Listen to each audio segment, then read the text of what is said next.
것보다는 소유가 적어도 우리 내면 속에서 만족하고 감사하는 사람은 영적으로 그리고 마음적으로 큰 부자인가 하면, 아무리 소유가 많아도 마음의 만족이 없으면 그는 가난하다는 것입니다.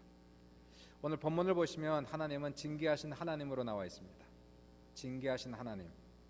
우리가 하나님의 징계하심에도 감사할 줄 알아야 된다는 것이에요. 이것이 신자의 모습이다 하는 것입니다. 우리가 죄악된 길을 갈 때에 하나님께서 우리에게 채찍질하셔서 올바른 길로 돌아오게 하시는 분이 바로 우리 하나님이십니다. 우리가 죄를 범할 때 징계를 받는 것은 왜일까요? 우리가 하나님의 자녀이기 때문이다 하는 것이에요. 자녀가 아니라면 징계를 받지 않습니다. 우리가 죄를 범해도 아무런 문제가 없고 잘 산다면 이 사람은 하나님의 자녀가 아니라는 것입니다. 그러므로 설사 우리가 잘못하여 죄를 범하여 하나님의 징계를 받는다면 그것은 원망이 아니라 감사해야 할 내용이라는 것이에요. 예레미야 애가서 3장 39절에 말씀하시기를 살아있는 사람은 자기 죄들 때문에 벌을 받나니 어찌 원망하랴 라고 말씀했고, 잠언서 19장 3절에 사람이 미련함으로 자기 길을 굽게 하고 마음으로 여호와를 원망하니라 이렇게 적혀 있어요. 원망할 이유가 하나도 없습니다. 우리가 인생에 망가지는 이유는 하나님이 잘못한 것이 아니라 다 내 문제라는 것이에요. 내가 잘못 살아서, 내가 잘못 생각해서, 내가 하나님을 제대로 섬기지 못해서 일어나는 일이 100%입니다. 세상을 사랑하니까, 말씀대로 살지 않으니까, 하나님의 자녀로서 기도하지 않으니까, 육신대로 살아가니까, 신앙이 해이해지니까 하나님께서는 우리를 사랑하시기 때문에 잘하라고 우리를 징계하는 것이에요. 이러한 징계를 받을 때에 구원받은 사람, 거듭난 사람은 감사하는 거예요. 하나님의 징계를 받을 때 원망하는 사람이 있습니다. 불평하는 사람, 다 내가 잘못해서 징계를 받고 내가 잘못해서 내 인생이 망가졌는데, 막상 문제가 생기면 하나님을 탓하고 사람을 탓하는 사람, 이 사람은 깨달음이 없는 거예요. 결코 인생에 회복이 없습니다. 신앙이 자라가지 않고 결코 인생이 잘 될 수 없습니다. 그러나 징계를 받을 때에 육신에 문제가 생기고 가정에 어려움이 생기고 재정이 힘들어지고 이럴 때에 피눈물이 납니다. 너무너무 힘듭니다. 괴롭습니다. 눈물을 흘리면서 이때 나의 죄를 깨닫고 회개하면서 하나님 나를 징계하심에 감사합니다. 이렇게 나가는 사람은, 진정한 진한 감사가 마음속에서 시작되는 사람은 인생 역전의 기적이 일어나는 것이에요. 나는 할렐루야 아줌마였다의 주인공이 최자실 목사님이시죠. 항상 만날 때마다 할렐루야 이렇게 시작하신 분이 최자실 목사님. 그래서 순복음은 만날 때마다 인사를 할렐루야로 그렇게 하는 거예요. 나는 할렐루야 아줌마였다는 책을 쓰신 최자실 목사님, 조인계 목사님의 장모님 되시고, 옛날 오래전에 이 책 나는 할렐루야 아줌마였다는 책을 밤새도록 읽으면서 제가 큰 은혜를 받은 기억이 나요. 이 최자실 목사님은 어렸을 때에 친구의 전도를 받아서 이성봉 목사님께 설교하셨던 천막 부흥성회를 참석했다 큰 은혜를 받게 돼요. 은혜를 받고 불교 신자였던 자기 어머니까지 전도해서 교회로 인도하고 어려서 신앙생활을 잘했습니다. 어머니는 딸의 전도를 받아서 더 신앙이 좋아서 평생 새벽 기도 드렸고, 주의 종을 얼마나 잘 섬겼던지 어릴 때부터 주의 종 섬기는 훈련을 잘 받았다라고 이분의 자서전에 그렇게 회고하고 있어요. 나중에 한경직 목사님이 담임하셨던 신의주 제2교회 출석하시다가 26세 결혼을 했는데, 남편이 법과대학을 졸업한 아주 똑똑한 분이었습니다. 그래서 그랬는지 교회 출석은 등한시하고 세상 일에만 분주한 거예요. 처음에는 남편을 권유하고 간청도 하고 교회 가자고 얘기했는데, 나중에는 오히려 남편에게 물들어 버렸어요. 본인도 두 딸을 낳고 두 아들을 키우면서 생활이 바빠지다 보니까 신앙생활 멀리하고 교회도 등한시한 거예요. 최자실 목사님이 젊어서부터 사업에 은사가 있었습니다. 이 사업에 특별한 은사가 있다는 걸 우연히 발견하면서 사업에 관심을 갖기 시작했고 사업을 시작했어요. 성냥 공장을 시작해서 크게 성공을 하고, 비누 공장으로 해서 크게 돈을 벌고 사업이 확장되고 눈코 뜰 새 없이 세상 일로 성공하면서 바쁘게 살아갔어요. 뭐 돈이 잘 벌리니까 돈의 혈안이 되어서 사업에만 몰두하게 되자 신앙은 당연히 나락으로 떨어지는 거예요. 교회도 다니지 않고 하나님은 계시지 않고, 어머니는 밤마다 금식하면서 눈물로 기도했다고 해요. 세상에 성공하는 것도 좋지만 제 딸을 긍휼히 불쌍히 여겨주셔서 꼭 불러주십시오. 결국 세상으로 향했던 타락했던 최자실 목사님에게 하나님은 채찍을 내리시는 거예요. 사랑했기에 부르시는 겁니다. 사업이 부도가 나면서 다 망가졌어요. 그 많던 재물 사업 실패로 돌아가고 날아가고 심장병이 나고요. 그대의 어머니가 69세 소천을 하고 나서 열흘 만에 맏딸이 교통사고 나고 후유증으로 세상을 떠나게 돼요. 최자실 목사는 알았습니다. 하나님의 징계라는 것을, 하나님의 채찍이라는 걸 알고 피눈물을 흘리면서 회개했어요.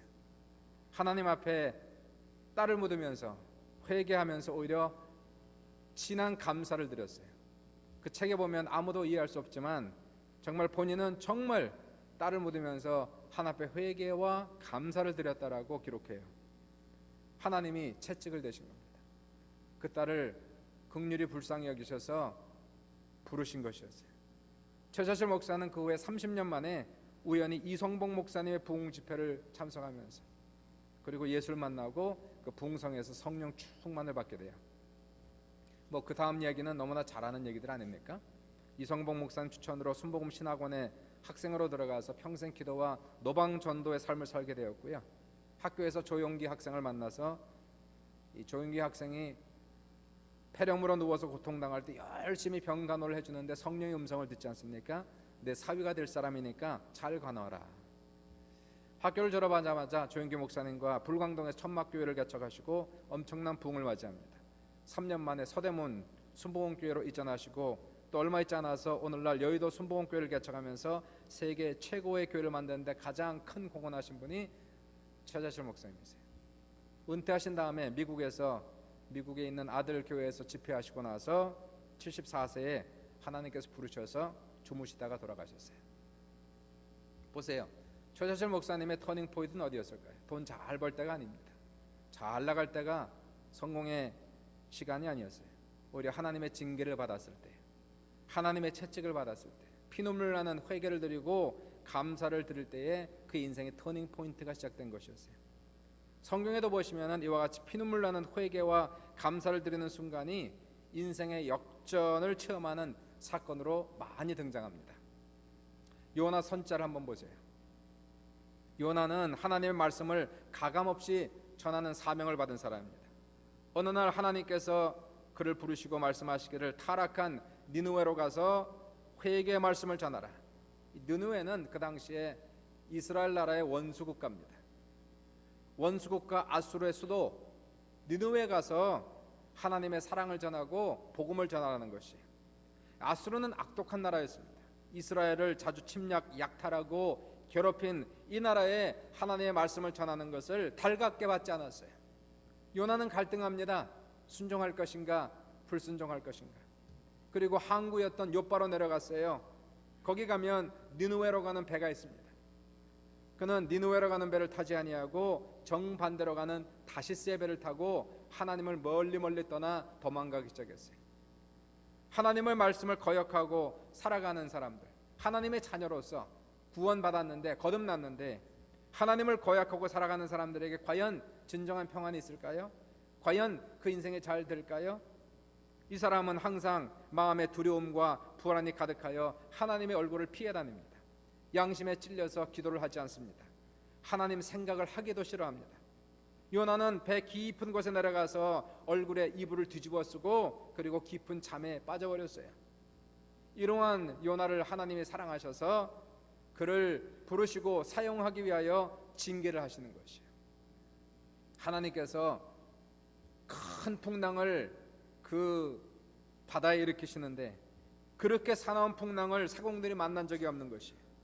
불순종은 요나가 했는데 고생은 배에 탄 모든 사람들이 하는 것이. 그렇습니다. 불순종은 내가 하고 고생은 가족 식구가 하는 거예요. 선원들은 바다의 신에게 제사를 드리고 기도드렸지만 풍랑은 잠잠해지지 않습니다. 그래서 과연 누구의 저로 말미암아 이러한 풍랑이 찾아왔는지 선원들이 제비를 뽑았는데 하필이면 그것이 요나에게 딱 걸린 것이. 요나를 찾았어요. 선실에도 없고 선박에도 없고 아무리 찾아도 요나는 없었습니다. 어떤 사람이 요나가 배 깊은 곳에서 이불을 뒤집어 쓰고 잠자고 있는 것을 발견하고 그를 깨워서 선박 위로 데리고 오는 것이. 그제서야 요나는 순순하게 실토하기 시작했어요. 나는 여호와 하나님의 선지자인데 그의 명령을 어기고 도망가다가 이러한 풍랑을 만나게 되었으니 이제 나를 바다에 던지면 풍랑이 잠잠해질 것입니다. 산 사람을 바다에 던질 수가 없었어요. 선원들은 최선을 다해서 노를 저어보지만 불가항력입니다. 할 수 없이 요나의 하나님께 기도하고 요나를 들어서 바다에 풍덩 던지는 순간 바람은 그치고 풍랑은 잠잠해진 거예요. 요나는 그 당시 마음이 어땠을까요? 요나는 과연 어떻게 되었을까요? 물속에 던져진 요나는 이제 나는 죽었구나. 이미 그는 삶을 포기한 상태였어요. 바다에 던져진 그가 어떻게 살 소망이 있습니까? 그러나 하나님은 요나는 자기를 포기했고 하나님을 포기했지만 하나님은 요나를 결코 포기하지 않습니다. 큰 물고기를 보내어서 물에 빠진 요나를 삼켜 요나는 물고기 뱃속에 갇혀버리는 거예요. 물고기 뱃속에서 얼마가 지났는지 정신을 차립니다. 정신을 차렸으나 물고기 뱃속이었어요.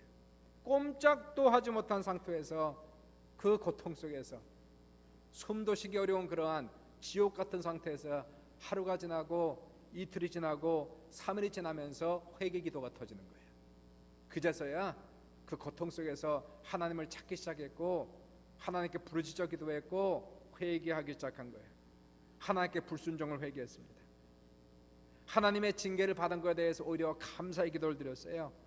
오늘 본문에 요나서 2장 6절 10절을 읽어보신 나의 하나님 여호와여 주께서 내 생명을 구덩이에서 건지셨나이다.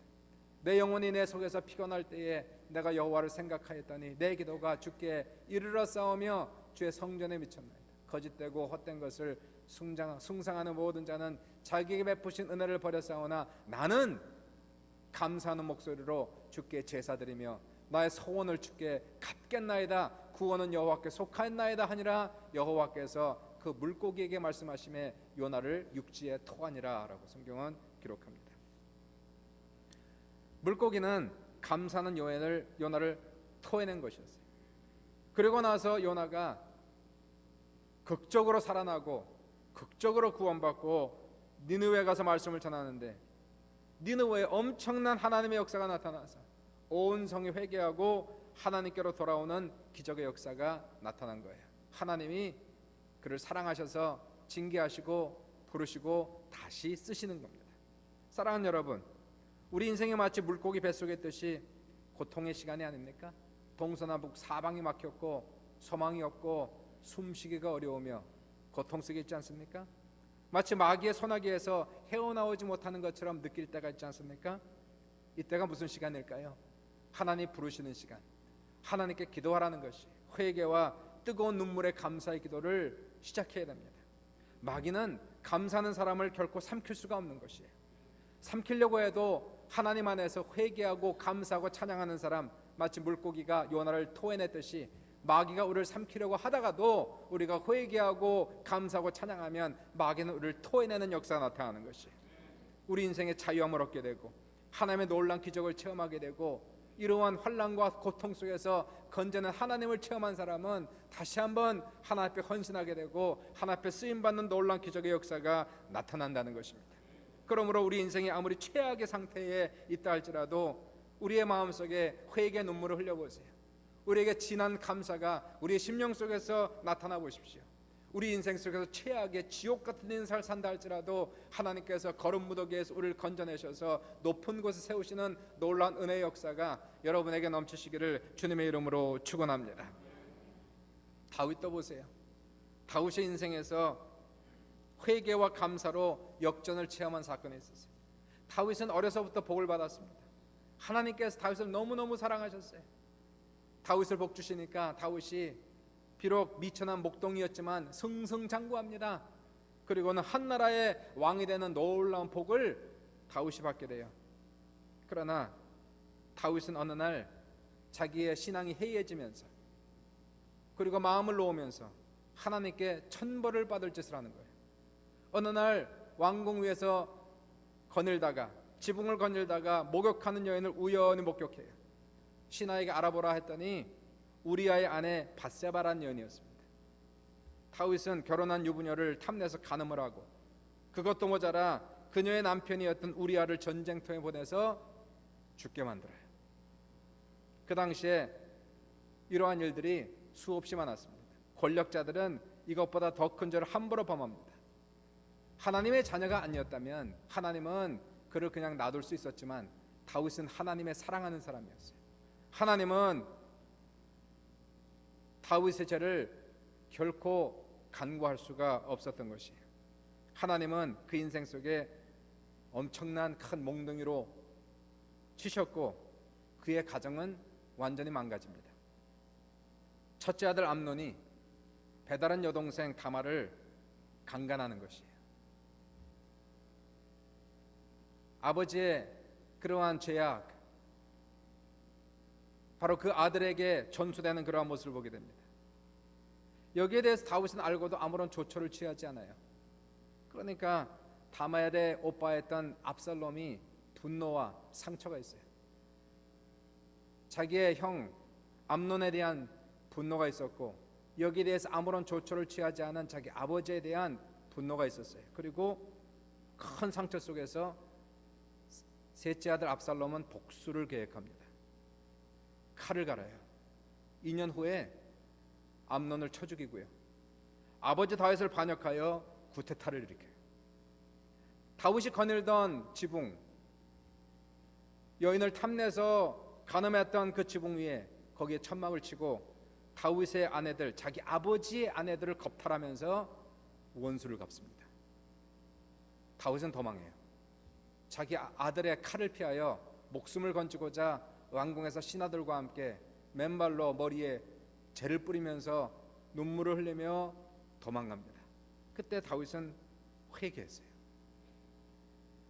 하나님 앞에 벌을 받는구나, 하나님의 징계를 받는구나. 뜨거운 눈물을 흘리면서 하나님 앞에 회개를 드렸어요. 그가 도망가는데 저 멀리에서 시므이라고 하는 사람이 나와서 다윗 왕을 욕하고 저주를 하는 거예요. 신하들이 칼을 들어서 그를 죽이고자 하자 다윗이 막습니다. 아서라, 이는 다 하나님이 하신 일이니 그를 그냥 두어라. 혹시 하나님께서 이것을 보시고 나에게 은혜로 갚아주시기를 원하노라. 다윗은 하나님의 징계를 받을 때 결코 원망하지 않았어요. 내가 받을 벌을 받는구나. 벌 받는 것을 당연한 것으로 보았고 뜨거운 눈물을 흘렸고 오히려 하나님께 진한 감사를 드렸어요. 바로 그 순간이 성경을 보시면 하나님 앞에 진정한 회개와 진정한 감사를 드리는 그 순간이 하나님의 징계가 끝나는 순간이었어요. 결론적으로 압살롬은 반역에 실패해 죽고 다윗은 다시 성으로 돌아오게 되고 그 이후에 성경을 보시면 다윗은 그 이후에 하나님 앞에 평생 겸손하게 하나님을 섬기며 살아갑니다. 사랑하는 여러분, 감사의 깊이가 신앙의 깊이가 되는 거예요. 잘 될 때 감사하다가 조금만 어렵고 만족하지 않으면 원망하고 불평하는 사람은 신앙의 깊이가 아직 없습니다. 물이 얕으면 얕은 물가에서는 바람만 조금 불러도 철렁거리는 거예요. 이러한 신앙은 하나님의 큰 은혜를 체험할 수 없어요. 그러나 우리가 범사에 감사하고 항상 감사하고 어려운 일이 있어도 하나님 사랑하기 때문에, 그분을 경외하기 때문에, 그분에 대한 소망이 있기 때문에 우리가 원망의 말을 하지 아니하고 입술에 재갈을 물리고 하나님 앞에 믿음의 감사를 드리고 회개를 드린다면 이것은 진정한 신앙인의 모습이라는 사실이에요. 욥의 경우를 보십시오. 욥은 징계를 받은 것이 아니었어요. 욥은 그냥 믿음의 시련이었습니다. 아무런 죄가 없이 믿음의 시련을 당한 사람이 욥이었어요. 이분은 늘 예배를 온전히 드렸습니다. 자녀들을 잘 양육했습니다. 사람들에게 늘 베풀었습니다. 마음이 온유하고 겸손했습니다. 그러나 그 인생 속에 엄청난 시련이 찾아와요. 마귀가 그를 시기하고 질투하여 그를 칩니다. 마귀가 손을 들어 욥을 치니까 10명의 자녀들이 어느 날 1시간에 압사해서 죽는 사건이 일어나요. 사업이 부도나고 다 망했어요. 병이 들었어요. 아내는 비관하여서 도망갔어요. 친구들은 욥을 찾아와서 그를 비난했어요. 욥은 죽고 싶었습니다. 죽고 싶어도 죽을 수가 없었어요. 하나님께 생명은 붙여주셔서 죽지 아니하고 자기 상처난 몸을 기왓장으로 긁으면서, 그러나 그 순간에도 욥은 결단합니다. 내 입술로 결코 하나님을 원망하지 않겠다라고 그는 결단해요. 욥기 1장 22절에 이 모든 일에 욥이 범죄하지 아니하고 하나님을 향하여 원망하지 아니합니다. 이러한 놀라운 역사가 욥의 인생 속에 나타난 것이에요. 입술에 재갈을 물려 원망과 비판을 절대로 하지 않는 것이, 하나님을 사랑하니까, 하나님을 경외하니까, 하나님 안에 소망하니까 감사하는 거예요. 그리고 하나님 앞에 기다릴 때에 결국 하나님은 욥의 삶을 100% 회복시키십니다. 망한 사업이 다시 일어나게 하셨어요. 죽은 자녀들은 다시 돌아오지 못했지만 하나님께 새로운 아내를 주셨고 또 새로운 자녀를 주셨습니다. 친구들은 욥 앞에 와서 무릎을 꿇었고 모든 사람들이 욥을 경외하게 하는 거예요. 입술의 감사, 얼마나 중요한지 모릅니다. 주님을 보십시오. 그분이 무슨 죄를 범해서 그 고통을 당하시고 십자가에 죽으셨습니까? 그러나 주님께서 십자가를 지고 가셨을 때에 주님은 그것을 자신의 영광이라고 말씀하셨어요. 하나님의 뜻이었기 때문에 피눈물 나는 사건이지만 기꺼이 감사함으로 감당하신 분이에요. 그러한 주님, 하나님께서 역사하시니 죽은 예수께서 3일 만에 부활하게 하시고 이름 위에 가장 높은 이름을 주셨고 모든 무릎이 그 앞에 꿇게 되는 영광을 주셨다는 것입니다. 아무리 힘들고 어려워도, 눈물이 나도, 눈물이 떡이 되어도 내 입술에 재갈을 물리며 주님을 믿는 마음으로 원망과 불평을 금하고 하나님 안에서 감사와 찬양으로 승화시키는 사람에게는 반드시 놀라운 기적의 역사가 나타날 줄 믿습니다. 미국의 모자에 제라늄 꽃을 꽂고 행복하게 살아라, 이 책을 쓴 분이 있어요. 그 저자는 바바라 존슨이란 분인데, 제라늄 꽃이라고 하는 것은 잘 시들지가 않아요. 아주 튼튼한 꽃입니다. 그리고 아주 예쁜 꽃이에요. 그래서 많이 무덤에 가면 거기에 제라늄 꽃을 많이 꽂아 놓습니다.